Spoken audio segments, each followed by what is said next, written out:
Chapter 1100 definisi chapter yang sangat komplit sih, dimana semuanya dijelaskan cukup banyak di bagian sini. Nah, mari tanpa basa-basi lagi, kita langsung saja wadaw. Stories, I'm a fool for your love.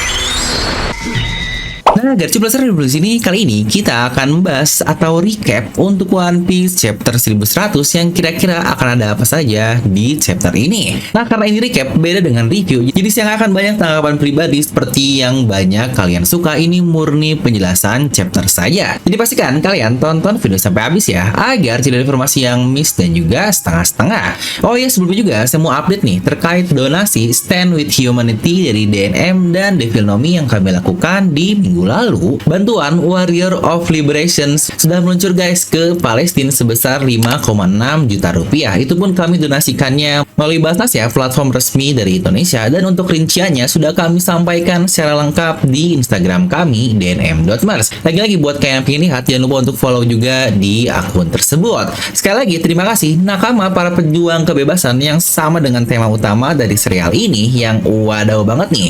DNM level up your wibuness. Nah, mari siapkan kopi, jangan lupa besar, pasang headsetnya, ambil posisi PW, and wadidaw.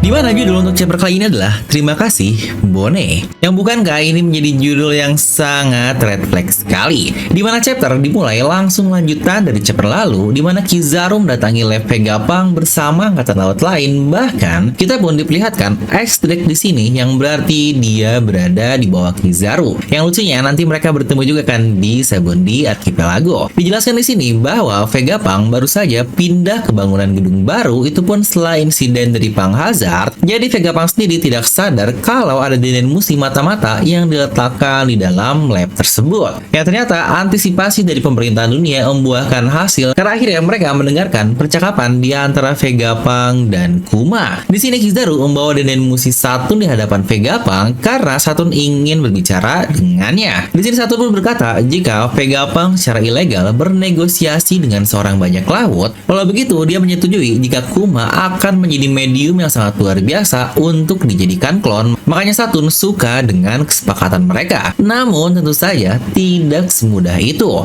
Dia pun memberikan 3 syarat tambahan. Pertama, dia harus menjadi Shichibukai untuk menggantikan seorang Shichibukai yang baru saja dikalahkan oleh S beberapa hari yang lalu. Yang kedua, Kuma harus menjadi manusia senjata alias diubah menjadi cyborg. Dan yang ketiga, semua pikiran Kuma harus dihilangkan tepat setelah operasi cyborg ini semuanya selesai.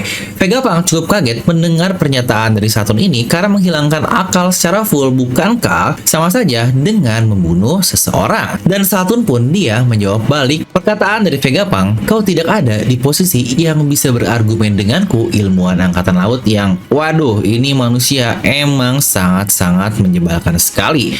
Ya, merasa paling tinggi derajatnya lah, akhirnya dia berbuat semena-mena, udah kayak netan tahu nih yang seperti kalian tahu, yang aduh ini malesin banget. Dimana di sini Kuma terlihat menangis bahagia karena akhirnya bisa menyembuhkan Bone. Dimana Vegapunk menjelaskan kalau operasi Bone akan memakan waktu 6 bulan dan setelah itu dia perlu istirahat selama 1 tahun sebelum akhirnya bisa pergi keluar lagi. Di sisi lain, operasi Kuma membutuhkan waktu selama 2 tahun. Dimana Saturn berkata kalau Bone akan menjadi sandranya. Jika Bone disembuhkan, akan ada resiko Kuma akan kabur bersamanya nanti. Jadi setelah 6 bulan selesai, Bone harus berada dalam pengawasan dari pemerintahan dunia selama 1 tahun full. Pemerintah dunia pun baru akan melepaskan Bone setelah Vegapunk menghilangkan pikiran Kuma secara tuntas. Dan juga Saturn pun menambah pencegahan lain, di mana Kuma tidak diperbolehkan bertemu Bone lagi setelah masa 6 bulan pengobatannya. Kuma setuju dengan semua kondisi dari Saturn, tetapi dia menambahkan satu syarat baru, yaitu untuk mengirim Bone ke Swordbat Kingdom setelah operasi semuanya selesai. Itu pula untuk mencegahnya tahu terkait kesepakatan yang kita lakukan ini. Saturn setuju karena ya selama mereka di bawah pemerintahan dunia, dimanapun hasilnya akan sama saja. Dimana mungkin pendapat dikit ya, ya kayak gini lah kalau omongan akhirnya menjadi doa yang benar-benar menjadi kenyataan kan. Sebelumnya Kuma bilang bakal melakukan apapun untuk nyembuhin Bone walau harus berurusan dengan iblis sekalipun. Ya ternyata bener aja, dia dia langsung berurusan dengan iblis alias Saint Saturn, yang apakah dia secara literal iblis atau hanya perubahan dari buah iblisnya saja. Dimana di sini kita diperlihatkan masa 6 bulan pengobatan Bonnie, Kuma, Bonnie, Vegapunk, dan Sentomaru menghabiskan waktu bersama yang cukup lama dan mereka pun semakin dekat satu sama lain. Bahkan Kizaru yang seorang admiral dan ditugaskan untuk mengawasi mereka, dia pun terlihat menjadi sangat dekat dengan mereka semua karena akhirnya ikut pesta pizza bersama dan bahkan ikut berdansa mereka juga. Yang menariknya, dansa yang mereka lakukan bersama-sama adalah dansa ala nikah yang wadaw, ini Kizaru ikutan hal seperti itu yang lagi-lagi hal ini akan kita bahas di video review. Atau bukankah di egghead ini dia menghajar Sentomaru dan Bonnie juga yang pasti sangat berat bagi Kizaru. Dimana kita pun diperlihatkan beberapa panel saat mereka dioperasi dan setelah operasi selesai, Bonnie langsung dibawa ke Sorbet Kingdom.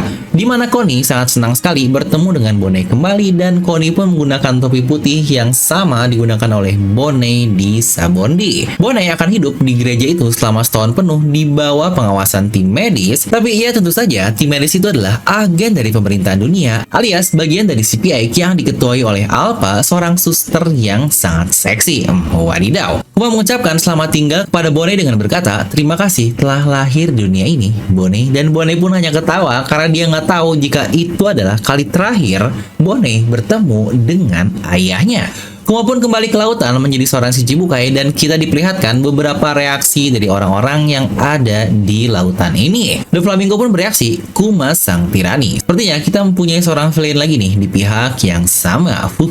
Dimana Miss All Sunday alias Robin pun berkata juga, apa kau tertarik? Dan Krokodil pun menjawab, saya tidak peduli apa kau sudah membereskan. Mereka yang melihat kapal hujan buatan yang ini akan berhubungan dengan misinya di Alabasta. Dan Alvida bahkan diperlihatkan di sini, dia berkata, tentu saja dia adalah orang yang memiliki ukuran seperti Shirohige. Kobi, kau kira siapa yang lebih kuat, dia atau aku? Yang benar, Kobi masih menjadi seorang kacung. Tapi yang menarik adalah Oda ngapain ya dia munculin Alvida yang sangat random sekali, yang bahkan dia menyebut nama Shirohige di bagian sini, yang aduh ini sejujurnya hal yang sangat random. Kenapa harus Alvida yang berkata hal itu?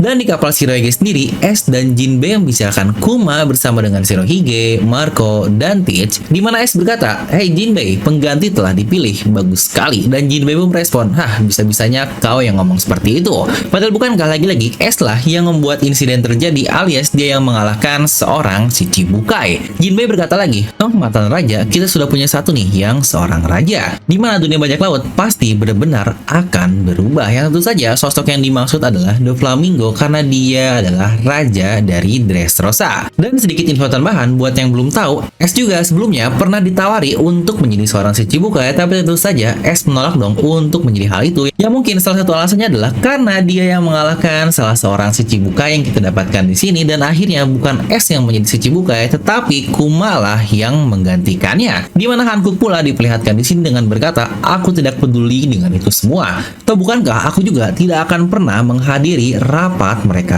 Di mana Moria pun diperlihatkan di sini, kisi-sisi manusia pau, mampuan aneh apa lagi yang dimiliki oleh orang itu. Dan pihak dari pasukan revolusioner pun diperlihatkan ada Dragon, Koala, dan Sabo yang reaksinya ada di sini. Dan setelah itu terlihat Kuma membuat sebuah surat kepada Bonnie dalam petualangannya keliling dunia untuk mencari lokasi mereka akan pergi bersama suatu hari nanti, yang sejujurnya ini sangat menarik sekali karena bukankah Kuma bisa dibilang akan dibunuh tapi dia tetap semangat untuk mencari area yang akan dikunjungi oleh mereka nanti. Atau mungkin ini hanya semacam foreshadow yang jangan-jangan apakah ini untuk Bonnie di cruise selanjutnya alias di topi jerami. Aduh pasti banyak yang setuju nih.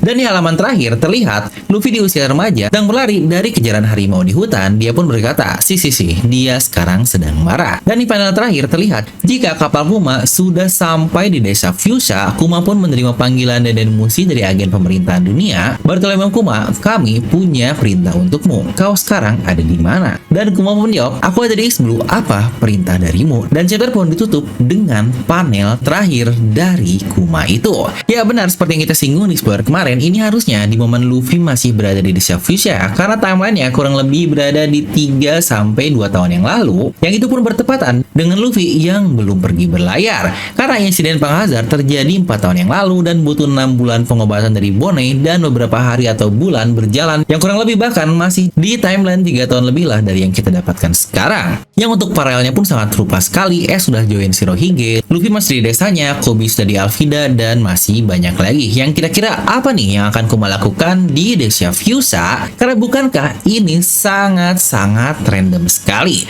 Apa dia sengaja ngunjungin kampung halaman dari sahabatnya yaitu Dragon, atau ada hubungan dengan perintah yang dia dapatkan tepat saat dia sampai ke pulau tersebut yang lagi-lagi chapter depan 1101 pasti akan sangat-sangat mengejutkan. Nah, tapi ngomong-ngomong terkait pasukan revolutionary ini atau revolutionary army, buat kalian juga nih yang lagi cari kaos dengan desain elegan, simple, dan gak kelihatan wibu, dimana ada desain dari revolutionary army yang cocok dengan tema di dunia One Piece, yang bukankah itu pula hal-hal yang sedang terjadi di global dunia kita, dengan quotes menariknya yaitu "You can jail a revolutionary but you cannot jail a revolution," yang wadaw banget. Nah, buat kalian yang pingin di masa gajian ini ada diskon menjadi 99.000 saja hanya untuk pemesanan dari hari Selasa, yaitu ketika spoiler One Piece 1100 keluar sampai nanti video review chapter 1100 di hari Jumat nanti. Yuk buruan buktikan jika kalian adalah pasukan bebas atau Warrior of Liberation yang tidak studi dengan yang namanya penjajahan. Nah, jadi itu untuk video kali ini. Kalian bisa tuliskan pendapat kalian di kolom komentar di bawah. Dan seperti biasa, semoga kalian terhibur dengan video ini. Like aja kalian suka, dislike aja kalau suka, jangan lupa untuk subscribe dan juga share ke teman kalian.